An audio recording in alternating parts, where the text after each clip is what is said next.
Sigurado yan. Sabi din tayo, di ba? Ang ganda ng bahay nila na ano? Kalahati, di ba? Baklasin. Kila Kaseli.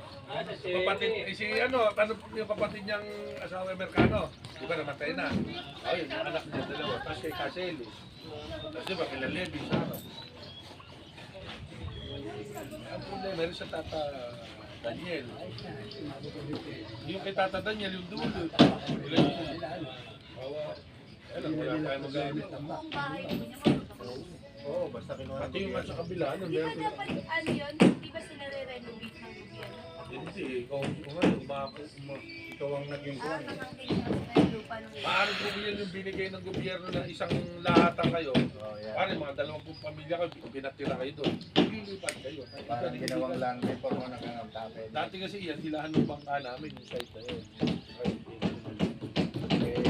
Yun lang, hilahan namin. Itong panitan to, gagawin nila doon. Pag kinuha yung sukat, 10 million. Yan oo. Ang dami doon yun. Mga siguro mga 3 million. Gagawa ka muna ng pilapil para hindi makawala yung... Ay, mga 3 meters yun. Ewan ko kung paano gagawin. Baka ang gawin dyan.